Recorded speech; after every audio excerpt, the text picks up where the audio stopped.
All right, hey Chris, hey guys. I'm going to be right back.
Hey everybody. All right. Yeah, I'm going to talk about grading, Adam. I finally got a little bit of lowdown on what the options are. Going to give it a couple minutes. We got 11 people on right now, kind of 10. Yeah, we'll come back to it.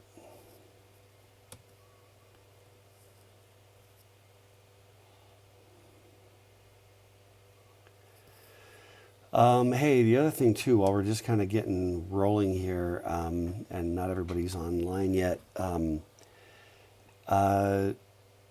just give me some sanity check on the signal. I did some yesterday morning. I can't remember. Anyway, one of the classes yesterday, we did a little bit more tuning with the OBS settings, and I'm now down to, to this point, the way I've got the thing configured, there's a 5-second delay, so that's not quite as bad, in terms of like, originally it defaulted to like 20 seconds, so the first time we did it, it was just like this really long delay.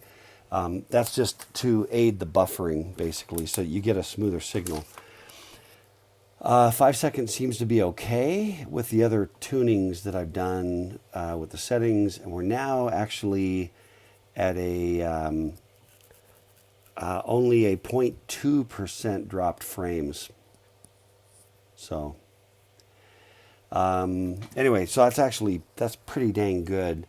And with the 5-second delay, we can experiment a little bit. 5-second delay is not too bad for me to like say something, 2, 3, 4, 5, not too bad on the delay. So let's see what our head count is. We're up to 15.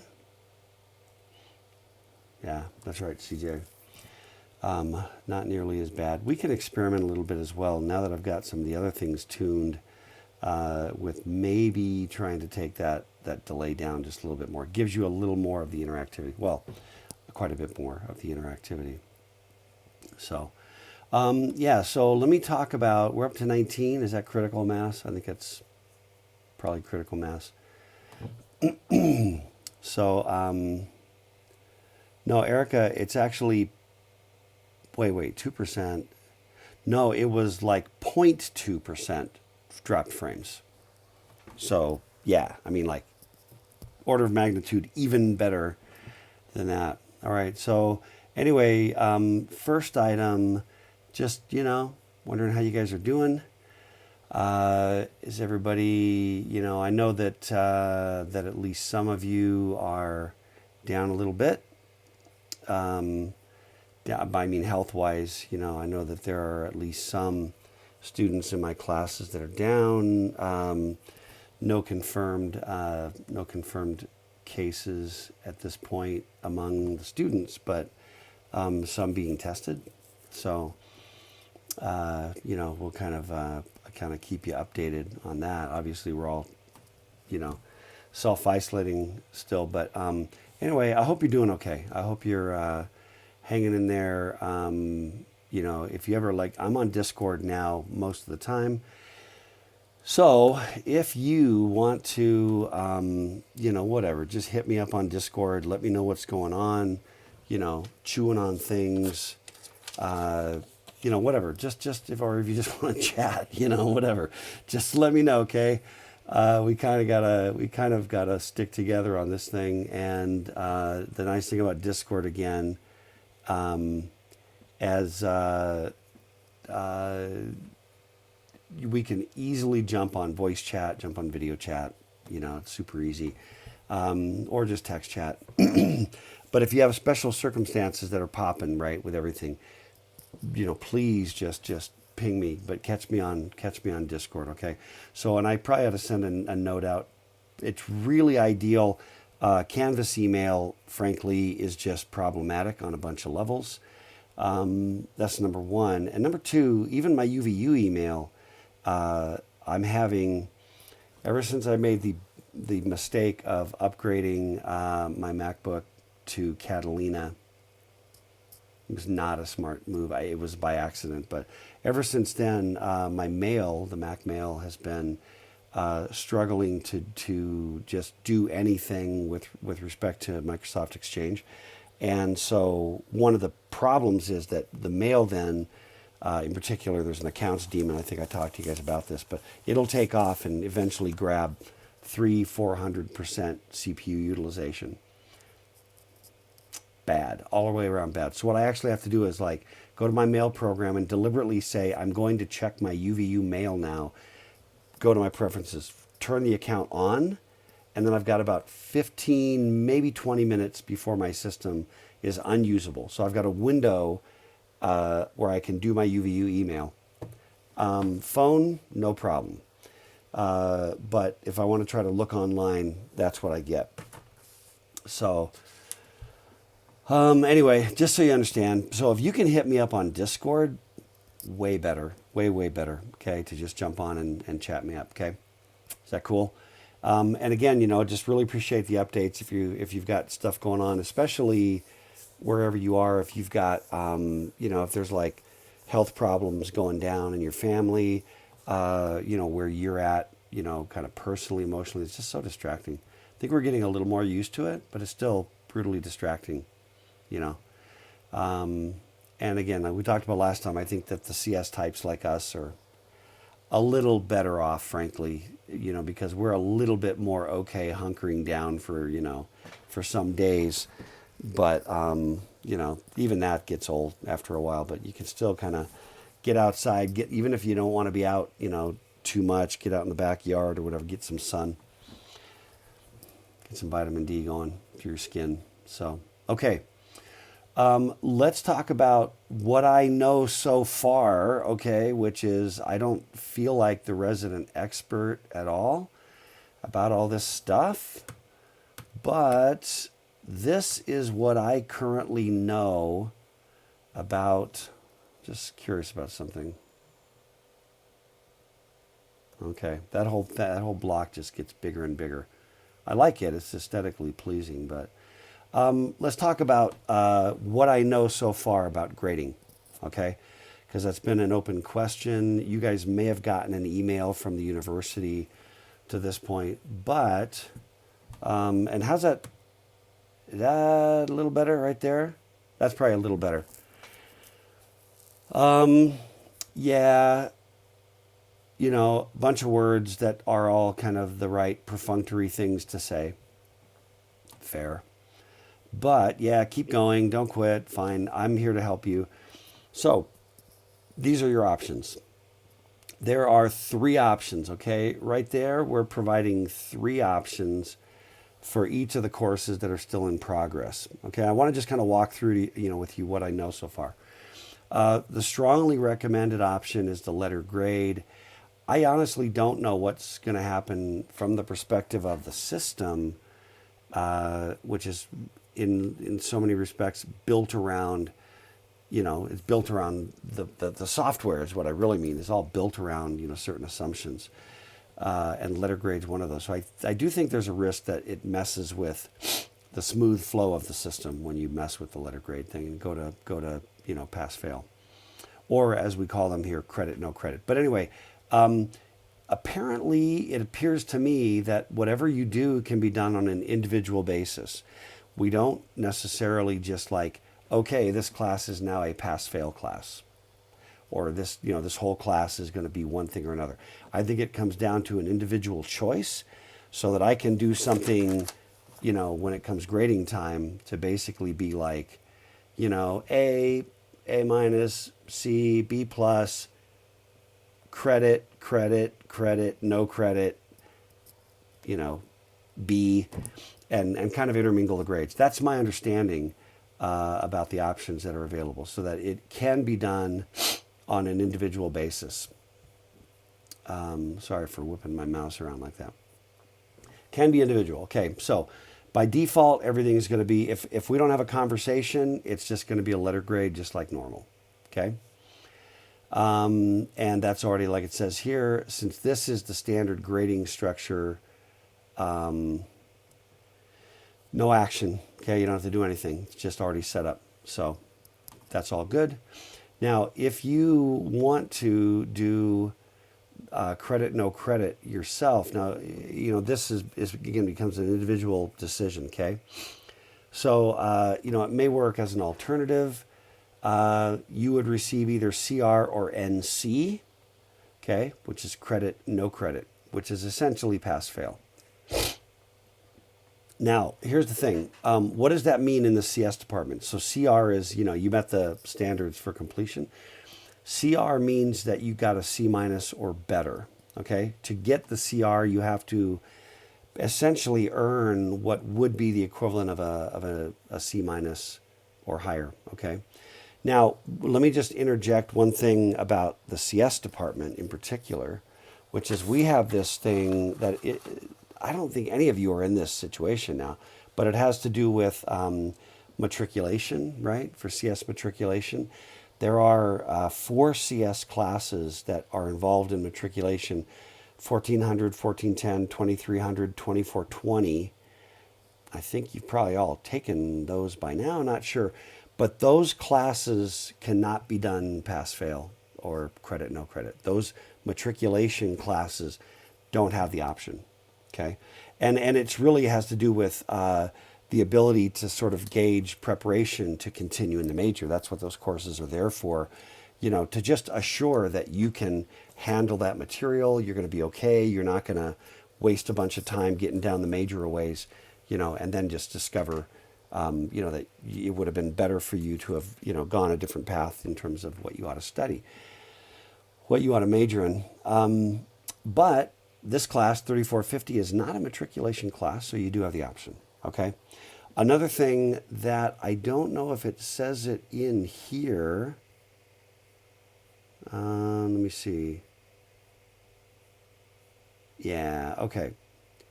So, yeah, and by the way, I recommend, I was going to actually just give you, I'm going to drop this over on the chat right here, so you can just pull that out. Okay, and I'll drop it on Discord as well. So if you want to be like, following along, looking ahead, what have you, and I am just dropping it on Discord right now. Okay, all right. Yeah, so you've got that for your reference. It'll save you having to hunt around to try to get to where the right thing.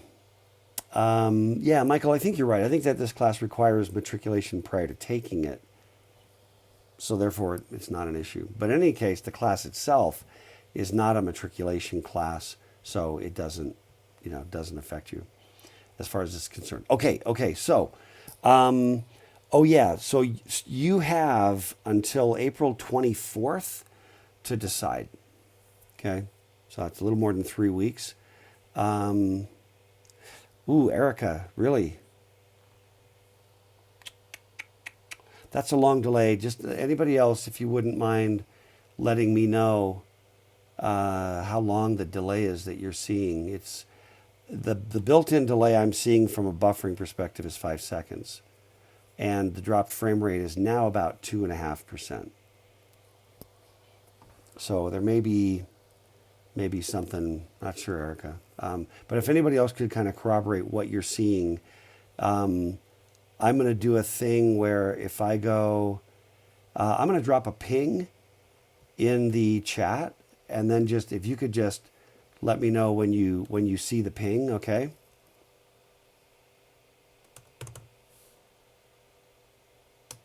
Yeah, Stephen, I see that. I see what you just sent me.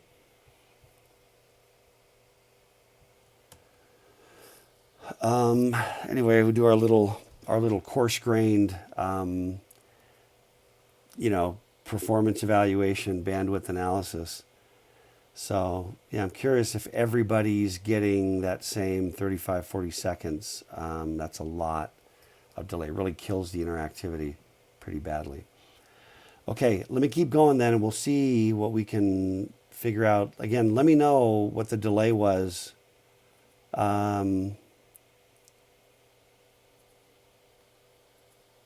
Yeah, man.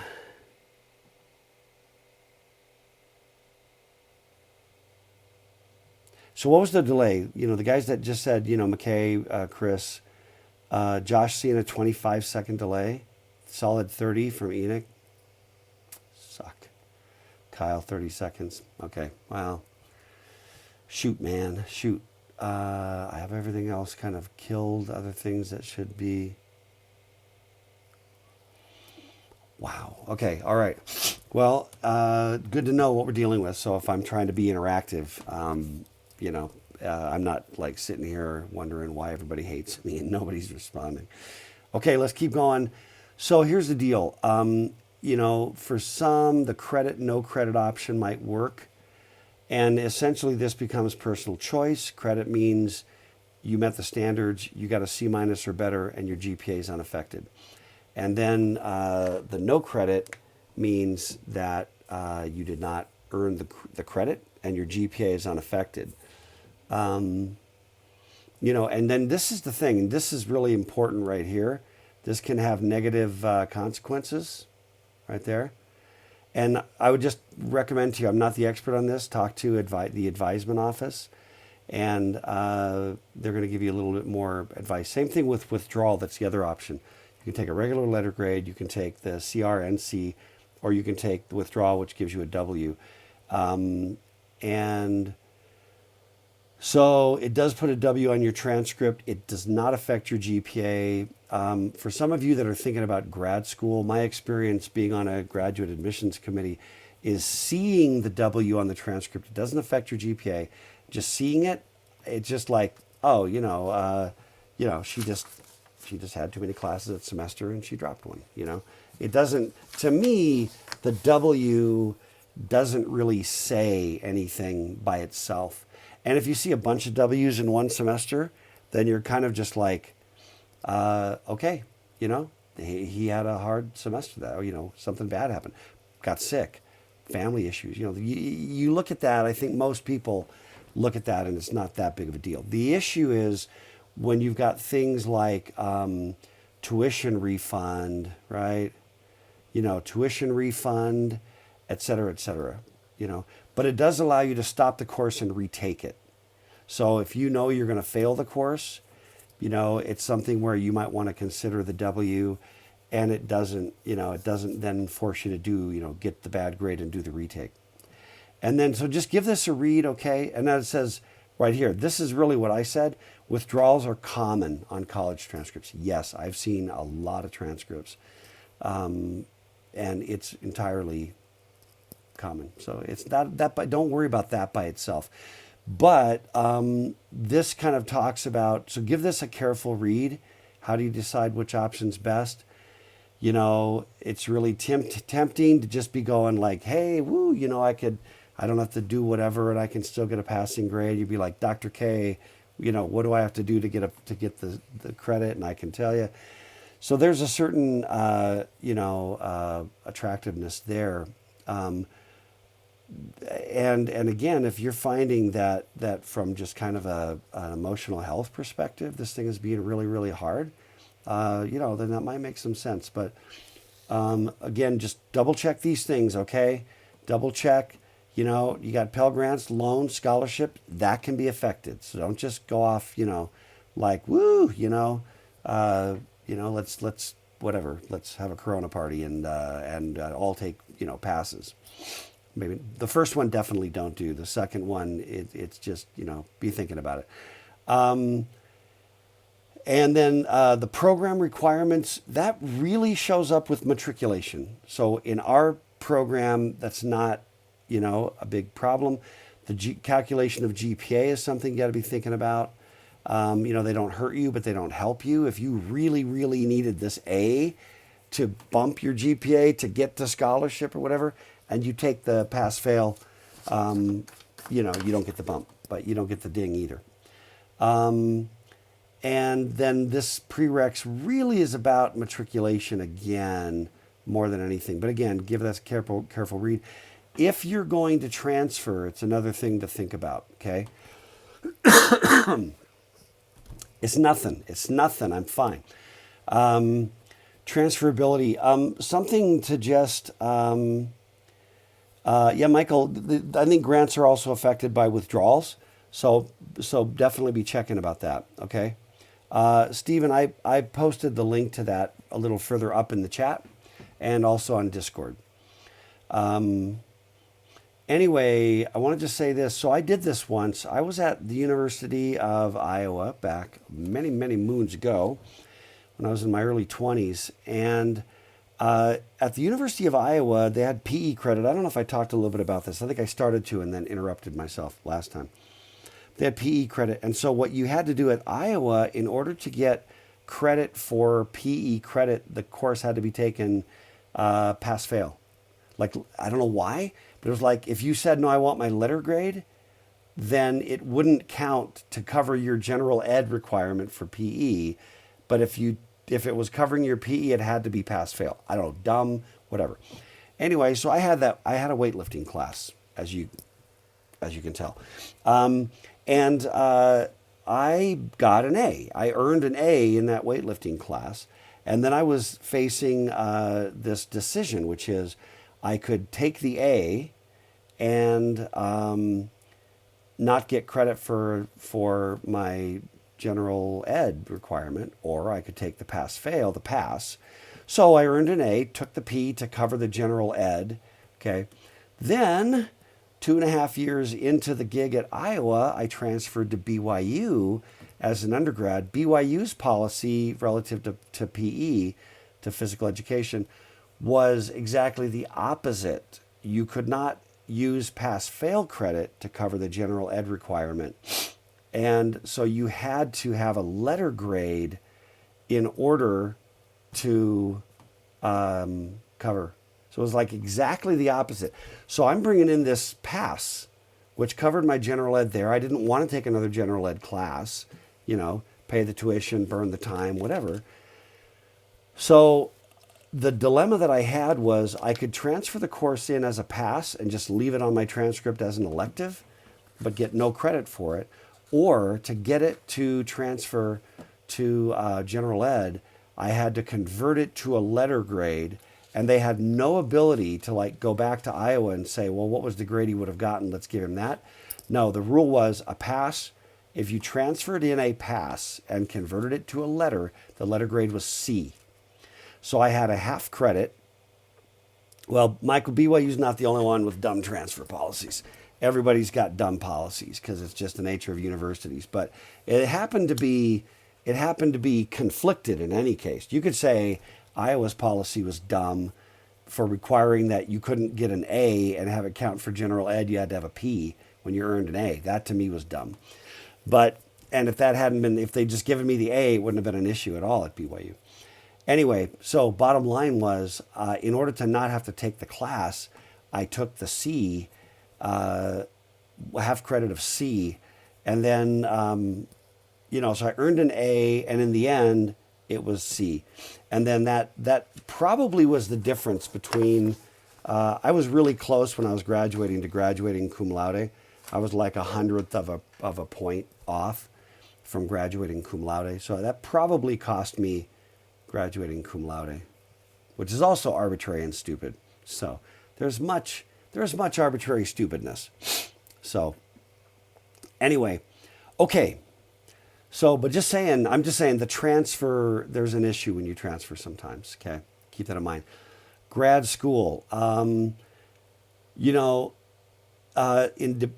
check it if you're thinking about grad school, the CR grades might not be accepted, Now the truth is, with everything going on this semester in the world, in academia, no one's going to look at, spring 2020 and say, what? Passes? Instead of letter grades? I don't know. I don't think so. But on the other hand, if you're also smoking the A, finish it and get the A, And then you just, everything's cool. Yeah, so double check that one. And then this is one that I know very little about because I've never been an international student. I've never, been attending school at a university outside of the U.S. And so those of you that are international students that are here from elsewhere, this says that if you're an international student, you can't have an NC or a W, and that means you wind up out of status with immigration. So, and then it basically says if you're international, options 2 and 3 above, which is credit, no credit, and withdrawal, are not available to you.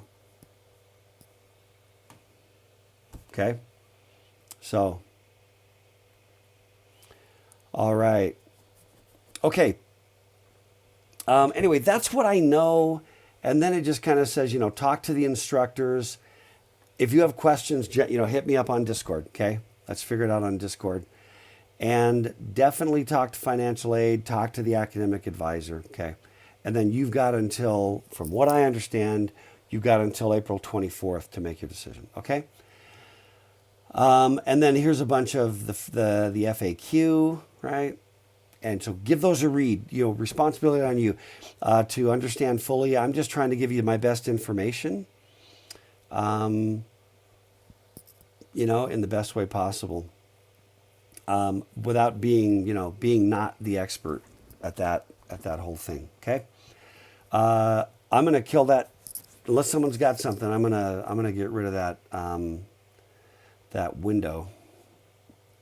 Going. Yeah, 40-second delay, right? Okay, I'm gone. All right. So let's see. Let's talk about what we're talking about.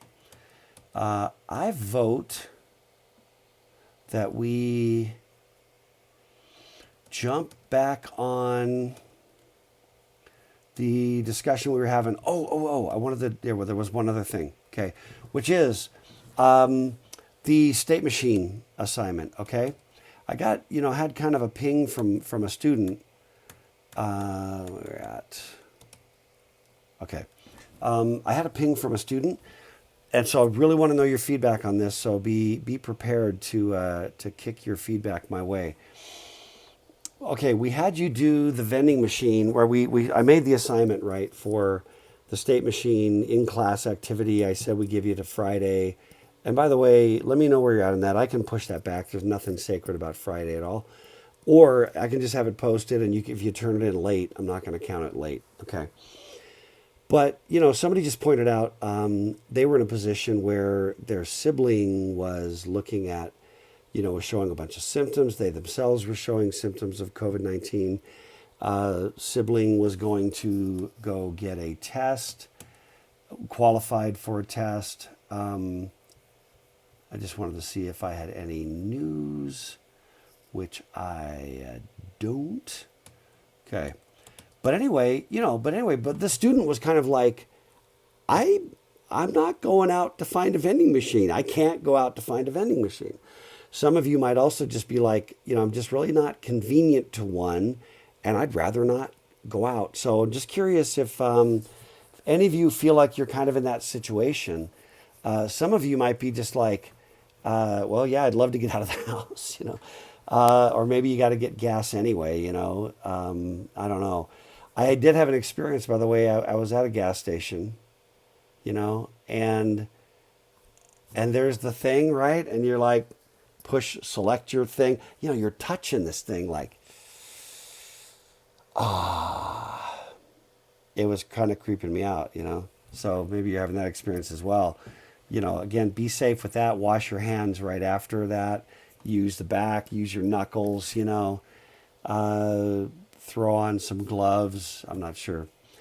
But what I guess I wanted to say was, yeah, so right with you, Michael, right? Rather than not touch a vending machine. So I'm right with you on that.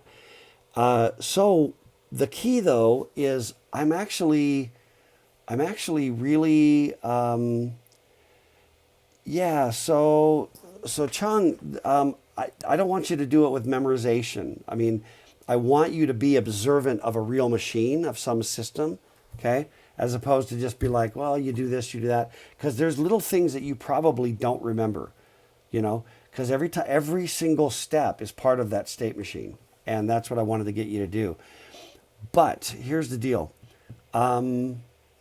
You can do so if you want to get out of the house, do the gas, do the thing, that's one option, okay?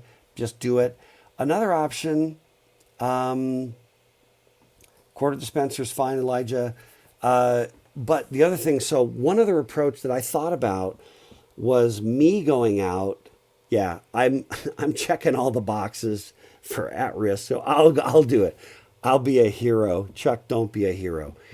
But I could go out, I got latex gloves, throw the gloves on, go to a vending machine, and actually just record the whole experience.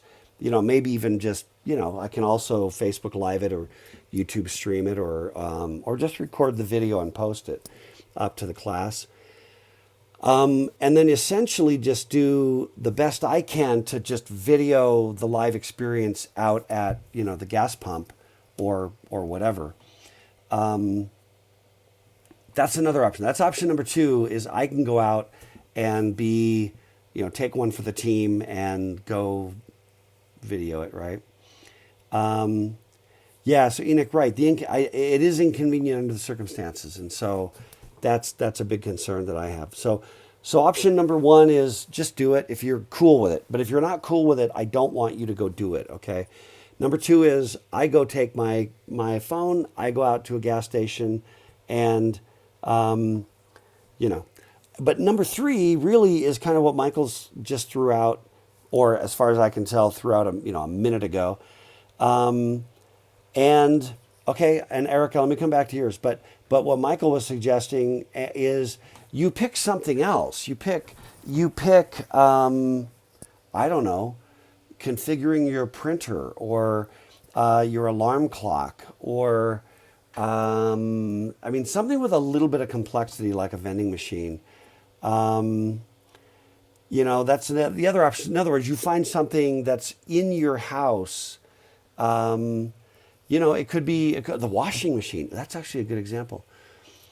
Washer or dryer. There's a bunch of options, right? I mean, you go, right? You turn the thing or you make certain selections and that, like I've got a washer and a dryer that when you move the thing around, depending upon what you've set it on, the system options kind of change, or even if it's like a soft panel or like an interface that's like a little flat panel, it'll sometimes give you a lot more dynamic options. If it's more like an older hard-coded, maybe just certain lights are on versus off, whatever. But washer dryer is another really good example. Dishwasher is another example where there's some options, where there's different things you can choose to start from. Same thing with that. Okay, and then Erica said that she recorded hers. And if we want to use that instead of risking my life, maybe. And Erica, I think that would be fantastic. If you wanted to, make that available somewhere, post a link to Discord. We could also make a Discord channel. let me do this real quick. In 3450, I'm just going to make another channel. Let's call it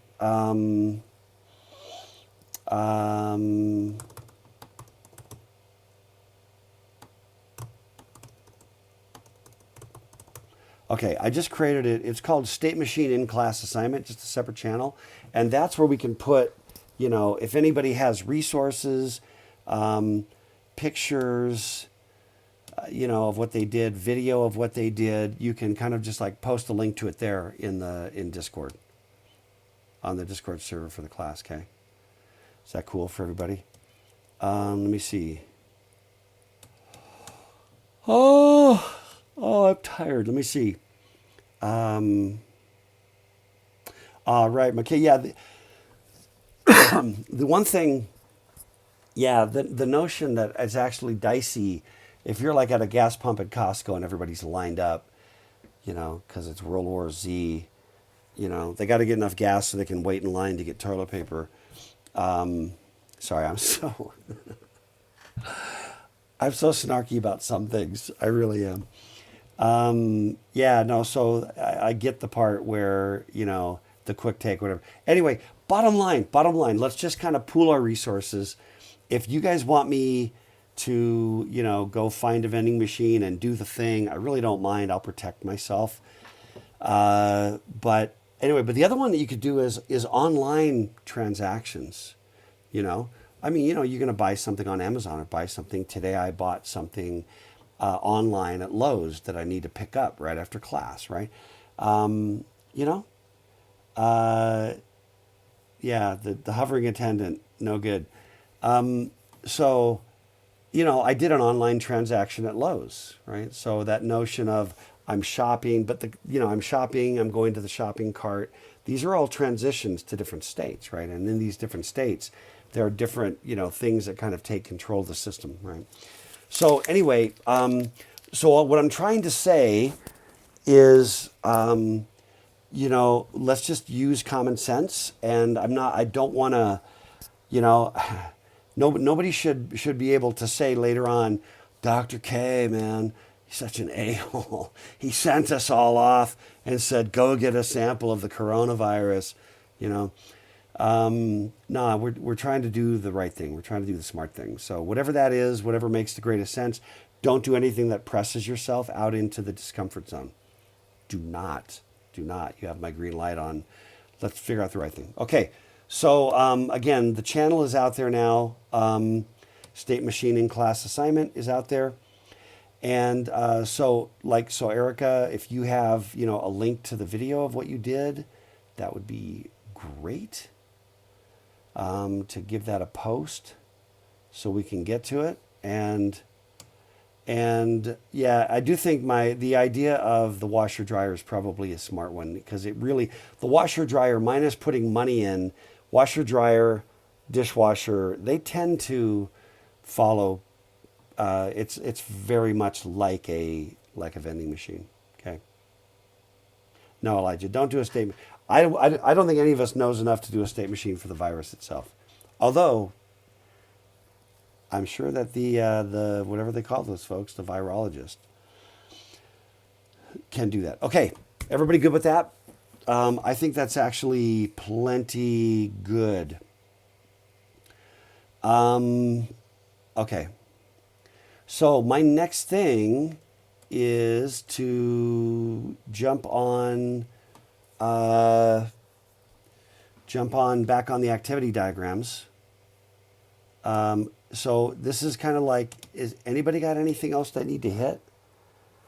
I'm gonna wait 30 seconds in case you've got, you know, anything that you want to make sure we hit on before we jump back onto the slides.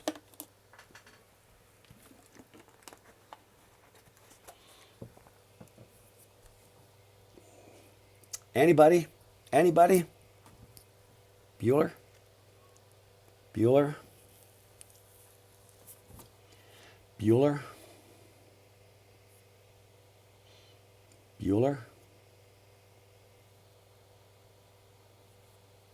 Anybody? Okay. All right. Um, okay. Got nothing. Are we still live? Are we still going? Okay. I'm gonna jump. I'm jumping to back to PowerPoint. I don't remember exactly where we were. Let's get on the right page here. There's the happy slides. All right. McKay has we call this a majority of one, by the way. This is actually a pattern. It's a pattern in business dynamics. Well, there's a majority of one and there's a majority of two, okay? Yeah, there is no, yeah. Yeah, Taylor. You done messed up, Ron. Y'all gonna feel my wrath. We all need to watch Bueller again, I think. Okay, so where was I going? Where was I going with this? Oh yeah, activity diagrams.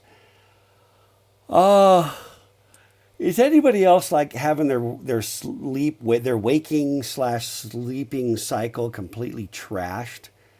You know, I mean, you guys don't even have to get out of your jammies for this meeting.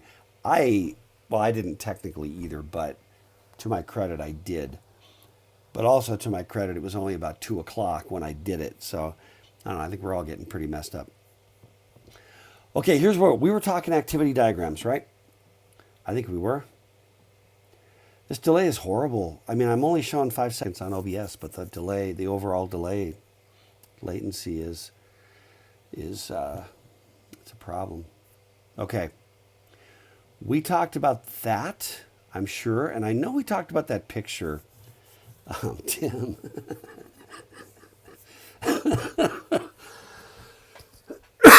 I'm sorry. Hang on a second. I have to. Let me see. All right. I got this little.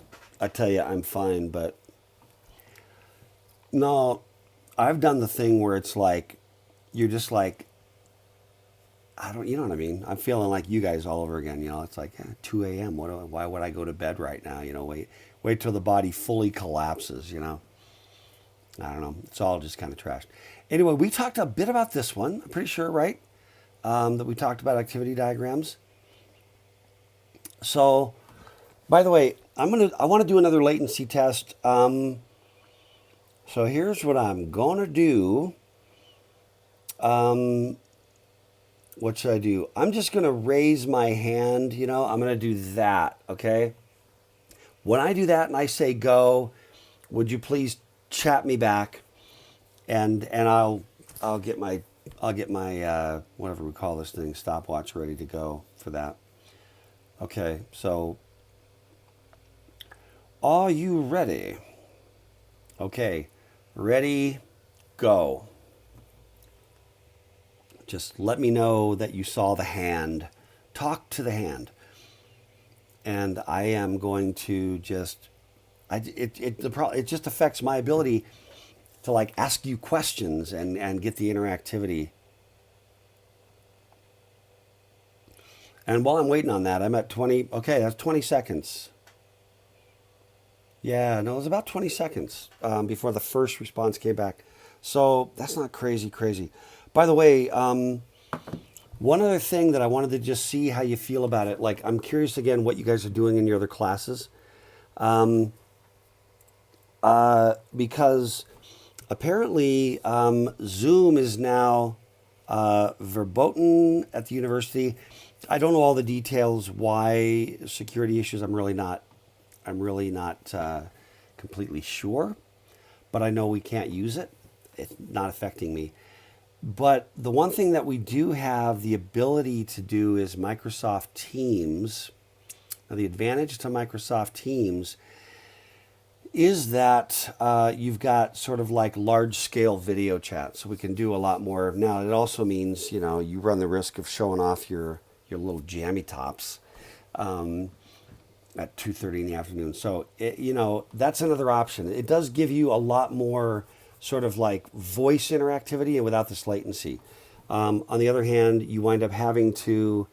Oh, interesting. Okay, thanks, Josh. That actually helps. Seems to be the case. Um, oh, I saw that as well, McKay, about the Zoom with Facebook. I'm not sure if that's it or if it's something else. But anyway, we can't use it. But again, it doesn't hurt me. This is working pretty well, except for the latency on the interactivity. I just wanted to know how you feel um, about how you feel about trying to use Microsoft Teams. The other thing, I don't know if Teams allows a. The beautiful thing about the YouTube live is that when we're done, I just click stop and the video's there. That is so sweet. But I can also, even if Microsoft Teams doesn't record it, I can set up a recording. I have ScreenFlow, which is really great software, and so I can do like screen recording very, very readily, very easily. So if we needed to do something like that with Microsoft Teams, we could do that. And we can you can share screens and stuff like. Of course, I'm sharing my external monitor just like this. So it's only the interactivity that's killing me. We could also compensate a little bit of that by doing like a voice channel. Voice channel through Discord is another option, where I could just kind of have, everybody's basically muted, but when I ask the questions, you can unmute on a voice channel on Discord in order to pitch in. So, okay. Yeah, so appreciate the feedback. I heard bad things about Blue Button. I don't have any personal experience with it. I have used Teams one time. I don't know. I'm not a big fan of solutions that make you guys install software and register for stuff. Ooh. Hang on a second. Okay, all right. I just got a message that said that YouTube was not receiving enough streaming data, and therefore there would maybe be some buffering.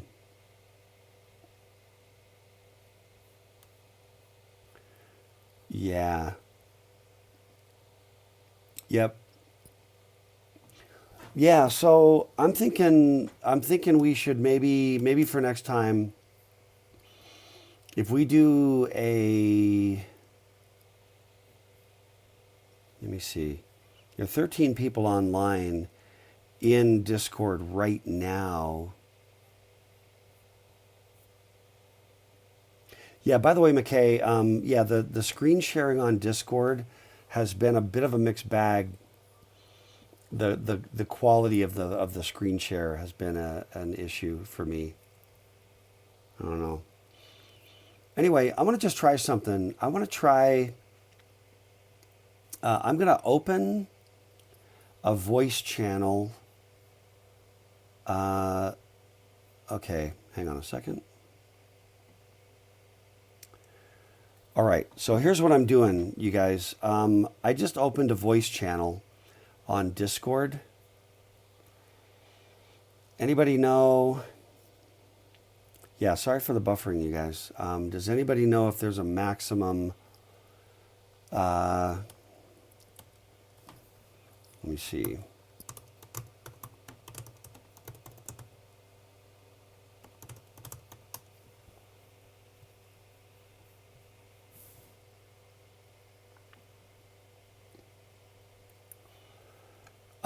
The maximum number of people in a voice channel is 99. Yeah, I wanted to try it out. Wait, actually, hang on.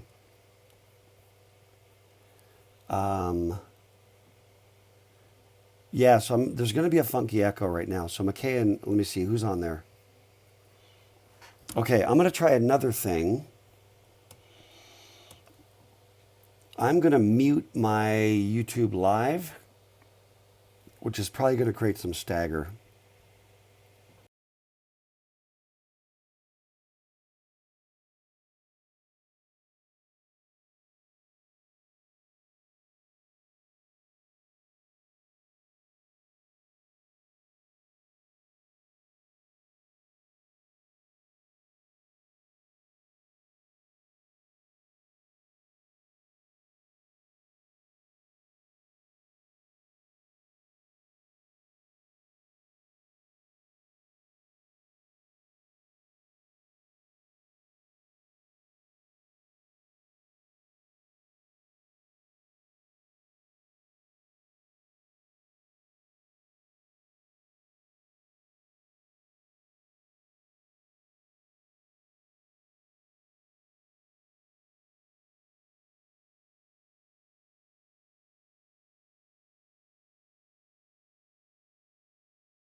Okay, right now everybody on Discord is going to hear an echo. So if you just mute your YouTube, I think I've got to do this for now because that way at least I've got the sound, the audio being, synced to the video on YouTube on the recording. But so there is an audio feed which will be coming in like delayed on YouTube. So just mute YouTube and then you can hear me in real time on Discord. Okay? Yeah, Tim. Yeah, let me tell you once again how to get to the Discord channel. Let me do this thing. And I think this thing expires, so I think it's safe to go ahead and post it. Okay. Okay, yeah. And then we just boot off anybody who shows up and engages in like criminal or antisocial behavior. Okay, so everybody who's on YouTube only, would you guys jump on Discord? We're gonna try this thing, and see if we can do the live, whateverness. And then I'm just gonna drop a quick picture. The question is kind of about how do we mute everything. Hang on.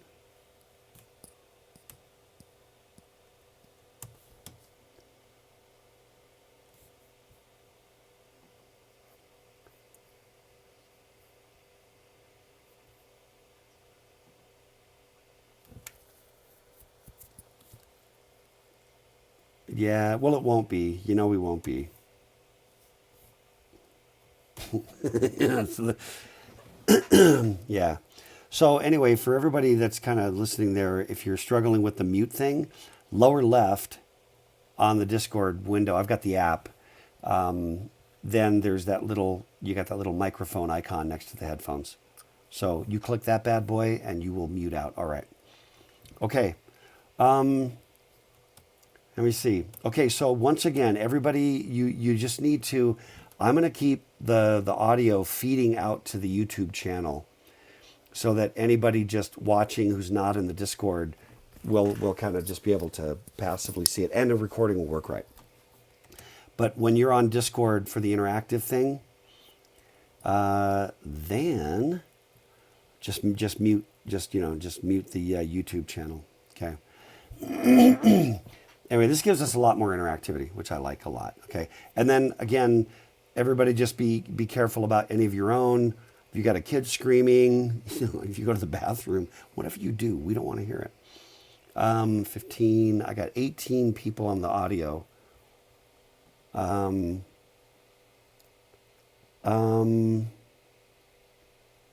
Okay, Dustin, yeah. Can't do both Discord and YouTube. That's fine. That's fine. And then I'll just keep the YouTube comments open because there are people that, like, for whatever reason can't do both, like, right now. But I just would like to be able to have the interactivity. Then later on, I'll figure out a way to get it's just one of the settings on OBS that allows me to take the sound coming in, from my headphones and pipe that into the recording so that everybody else's audio. And then who was it, Michael? We can try to maybe figure that out real quick, right afterwards. That would be fantastic. Okay, all right. So let's keep going then.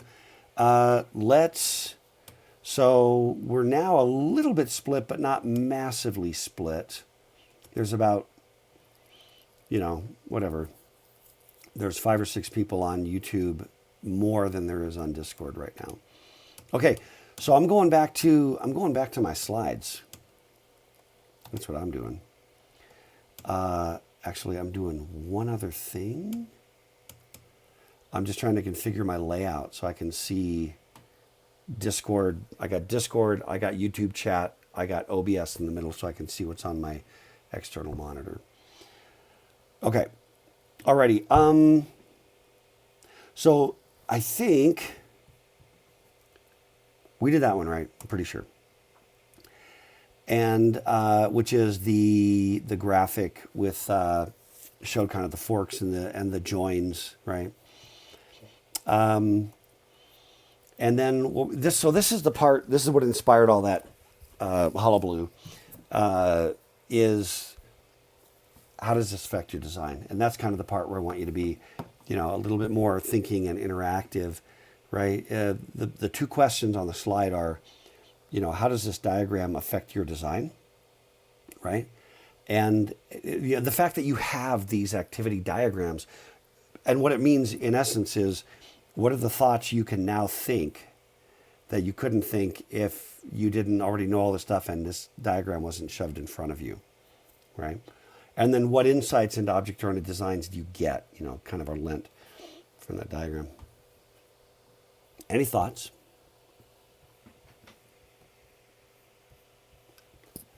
about those questions. What insights do you get from the diagram?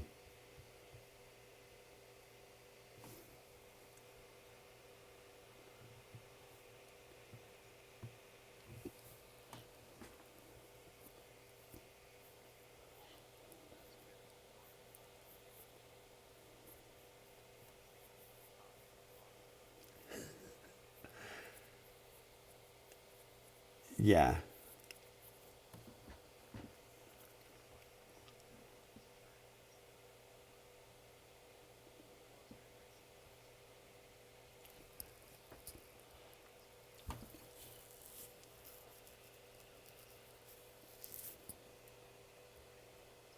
Yeah.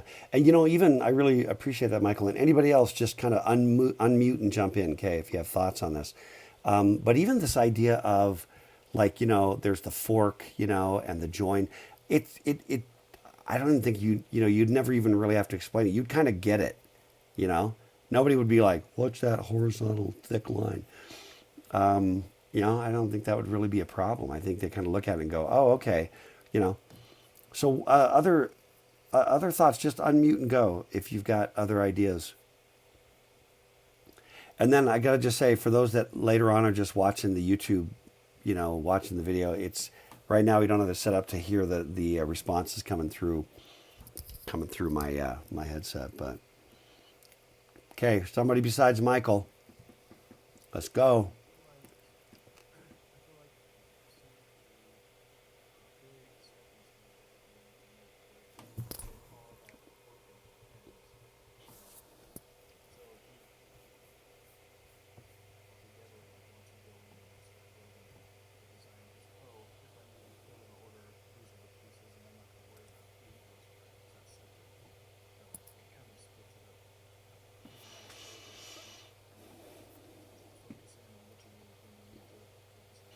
Yeah, yeah, I like that. What else do you think?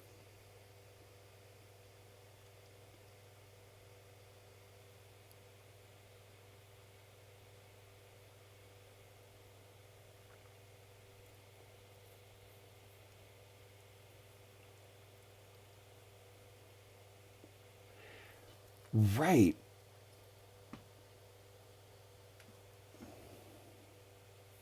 Yeah. Well, right, right. I really appreciate that, Enoch. I think that it's not unlike a PERT chart, okay? And we haven't really talked a lot about PERT charts, but the basic gist. I'm going to my portable whiteboard right here. Okay, the gist of a PERT chart is that I'm just going to do the little pivot thing here. There's some starting spot, and this is a PERT chart is used for development planning, like project planning, and essentially you just sort of say, well, here's where we're starting, and then I've got this piece of the project, that piece, and they can kind of branch out, and then they can, kind of join back. It's essentially a way. I don't know if that makes any sense, right? Nothing official there, but it's just a way of kind of showing. And I can do things like critical path analysis. Like I can weight, how much it takes to do each of these things, time, engineering, resources, engineering hours, whatever cost, and then whatever path through the PERT chart has the greatest weight. The single path from beginning to end that has the largest weight. That's called the critical path. And then anything that slips on that critical path means that the delivery of the product is going to slip. Okay, it's an ancient and common project management tool. Okay, and it allows you to kind of just conceptualize. So you got all these people over there in the cubes working, right? This gives you this cohesive view of what's going on. It also allows you, and I'm going to bring it back to activity diagrams, but it allows you also to say, look, we're not going to put Biff the intern, no offense, Biff, on the critical path. The intern is the one that, she's new. She doesn't know that much yet, right? So you don't put her on the critical path. Or there's some junior guy. You don't put him on the critical path. You got some senior architect. She's going to be the one on the critical path, right? So you can balance with, who the people are, resource allocation, things like that, okay? Now, okay, so how does that relate to this activity diagram, right? By the way, do you see how much more interesting this whole thing got once we had live audio and without the dumb latency? I feel it immediately. I feel like, oh, I'm not alone anymore. Talking to the world. This is great. No, but what do you know? So what's the related idea, right? What do you see here that has a similar kind of a thing, right? Like I'm trying to close in order. Are there critical paths in the activity diagram? Heck yes, right? There are critical paths in this activity diagram. So now I can say, if I'm trying to say, like, okay, you ask yourself a question. How does Amazon, prior to being crushed with, online orders now, but, just run of the mill Amazon from 2 months ago, how do they you say, oh, there's this book I want. I want to read The Stand by Stephen King because it's whatever, because it's poignant to me right now. And I want to read I Am Legend. And then you just go online, clickety click, and like 2 days later, the package is on your doorstep. Crap, how do you do that? How do you possibly do that? Well, one of the ways is by understanding, this kind of an activity diagram allows you to understand and articulate the processes that you have to encode, that you have to embody. These could, so when you do things like receive an order, and then I've got to there's like a billing half. We talked about how this was really incomplete, right? But there's like a billing half, and then there's like the order fulfillment half, right? Well, anything that I do that introduces a delay anywhere affects the critical path. Okay? So I can this allows me to think about performance of my system, which is tremendous, right? There's just things that come into play. And if we really broke this thing down, there'd be a bunch of questions like overnight delivery, versus regular delivery, and what time of day something happens, and, other kinds of cost optimization, things like that, right? So it just, that's another thing that you see that fork, right? Another thing, and again, just jump in if you've got, I can kind of see the mics go, unmute over on where I've got the line of the Discord chat people. Although we now have so many that they barely all fit. Okay, that's good. Okay, there's a thing in traditional classic software engineering called Conway's Law. I think we talked a little bit. Did we talk about it? I thought we talked a little bit about it in class. Conway's Law.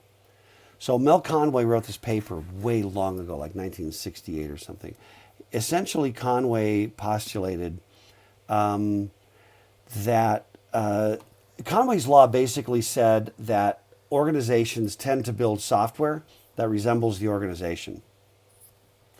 Okay, it's a little Sapir-Whorf-ish. Okay, and so Mel writes this paper. It's his legendary paper, and also I had a chance to meet Mel, and there's a story behind all that. But just a wonderful guy, just a gentleman, and just a beautiful man. And it's a long story, but I'll tell you someday about the story of Mel Conway. But so Mel's classic example was if you have three people and they're going to build a compiler, it's going to be a 3-pass compiler. Okay. Or if it's like, if it's 2 people, it's going to be a 2-pass compiler. If it's 1 person, it doesn't matter. They'll just architect it and build each stage, But essentially, now this is what's interesting is there's kind of a thing that I call Knutson's corollary to Conway's Law. I named that myself because I get to, right? Because it's Knutson's corollary. But Knutson's corollary basically says that there's a cyclic relationship between the organization, the structure of organizations, and Conway's Law and the nature of the software that they build, because organizations actually restructure themselves according to Conway's Law. They restructure, because if I've got this client server, right? You go to a company that's got like some kind of an app and like a front end, back end, right? You got to have a front end team and you got to have a back end team. So you organize by front end and back end. And then what Conway kind of talks about is the organization between, like literally the kinds of things that lead to an API between the front end and the back end, that the API will actually mimic the communication channels. In other words, people will create in their human interactions, they'll mimic the computer interactions in a certain sense. If you think about it, it's kind of it's either really cool and profound or it's just self-evident, because once you build software, you naturally gravitate to putting people on teams that match the software that has to get built. So to me, Knutson's corollary just kind of says there's a natural, annealing that happens, a natural sort of like a stabilizing into an organization that resembles the software. The other corollary, I don't know if I made this one up or if I just read it. I can't even remember by now. But I know that it's a good thought, which is that once an organization exists and has a certain structure, it is brutally difficult for that organization to then change the size. So in other words, there comes a point where there's like this inertial point. This is a little software engineering-ish, and a little esoteric, but it's still, I'm going to tie it back here in the next 5 minutes. But you reach this inertial point where then the organization now resists changing the software to be a better organization, changing the software to reflect a better architecture, because changing the organization becomes too overwhelming. Even though because essentially that's what has to happen. The organization has to change, okay, to match a new architecture, because you can't just have, these 5 guys over here are 2 of them are doing front end, one's doing protocol, one's, and they're talking mostly with other people. It also relates really strongly to cohesion and coupling. Boom. Okay. Cohesion, right? It's the same idea. Teams get organized and are well organized when there is a level of cohesion in the team and there's an appropriate level of coupling to the other, to the other organization. So the object-oriented thing and the organizational aspect are kind of, really interrelated. Okay, so that's just a side note, just because I think you might find that interesting. And honestly, you're never going to hear that anywhere in your degree except for just now. Okay, so let's just share that. But bringing it back to the activity diagrams, this that whole speech that I just gave you about Conway's law and about, the inertial effect and Knutson's corollary and whatever, that was all inspired by this graphic. It sparks, you know what I mean? It just kind of sparks the thinking, because now all of a sudden I can be like, well, there's a performance aspect when this software is live. Okay. There's also a development factor, right, at play, because who's going to be doing the invoice? There might be an invoice team, a payment receipt team, order fulfillment group, whatever, right, et cetera, et cetera. So this just, again, it's just another way of visualizing. Not only it's every level, it's how the software is built by people. It's what the software looks like when it sits around just being modular, and also how the software runs when it's running, and also a meta level, things like the attributes about it, okay? The sort of like, meta information, things like how long it takes to do these things. You may even find that if you were going to do this thing in the cloud, that you might have different, maybe the order fulfillment system runs on a certain instance, right, on AWS, and maybe the invoice processing is a different instance, because the dynamics of those instances are different, and therefore you can optimize to cost when you're actually in operation mode. So all of those things are thoughts that you now get to have that you would never see in a class diagram. You would never see that in a class diagram. You would never see it in an object diagram. You'd never see it in a use case diagram, right? You never see any of those things. Any thoughts? Anybody just, since we have the interactive Discord factor? Well, going on what you were saying is, I've actually seen this and been talking about this lately, about how our structure of the company and communication structure as well has influenced our architecture.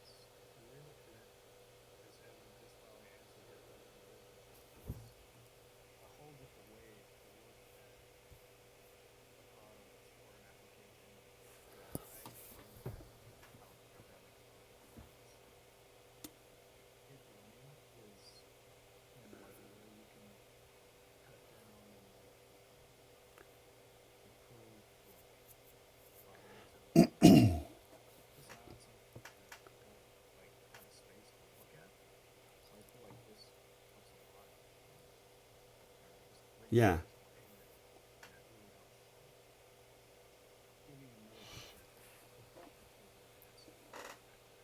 Yeah, I appreciate that, McKay. And Eric, yeah. Well, you wouldn't have come up with the thought, right? Because you didn't have the vocabulary in a sense to, to kind of deal with it. Exactly. And Eric, I'm intrigued by, I'm intrigued. We're kind of running out of time, but I'm just super intrigued by, and maybe can we bookmark it maybe for next time, and then I'll have the audio thing a little bit more figured out. There's going to be an inevitable delay, but I want to make sure that your interactions and comments can be, piped through and part of the broadcast. But I would really be curious, Eric, in particular, about like what are the dynamics? What leads that conversation to show up, right? What's the war story? Because you kind of said, I'm seeing this in my company. And then immediately I want to know what's the stimulus and what's the response, right? What's the trigger, and what's the war story tells the story of the stimulus and the response, right? So I'm super intrigued by that. And if you wouldn't mind, maybe sharing that next Monday, I would love that. So real quick, since we're out of time, is everybody digging this interactive audio better than the comment factor? Yeah. I'm not trying to put the answer in your mouth by saying everybody likes this, right? Right. But I'm liking it way better because I feel like I can be interrupted, with a cool comment instead of 40 seconds later, I'm just kind of reading it as it goes by. Uh,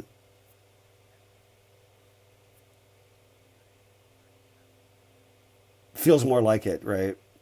You get that little bit more, that, what do you want to call it? Kind of like that tactile feedback. I don't know if that's the definition of tactile, but it's that more immediate kind of feedback. So, and the chat in the stream is still fine, to drop comments, to share whatever, but also Discord is not bad as long as we can kind of figure this out and make it work. Um, okay, cool. We're out of time. Yeah, I don't know if that's a record. I think we did like one slide today, but I think it's good. It's cool stuff. It's good stuff. So hopefully you feel the same way. But okay, alrighty. So yeah, let's. Also, it kind of forces everybody onto Discord who wasn't already. So, and then you can check out the State Machine in class assignment channel. Okay, to talk about and share what we're doing there. Okay, gang, I'm done. I'm done for now. So I'm just gonna shut this thing down. And again, check. Ping me, hit me whenever, and I'm on Discord all the time. All right. Okay, take care, everybody. Be safe. Be safe. Okay, see ya. Oh, yeah. Thanks, Michael. I'm gonna go ahead and stop the stream for now.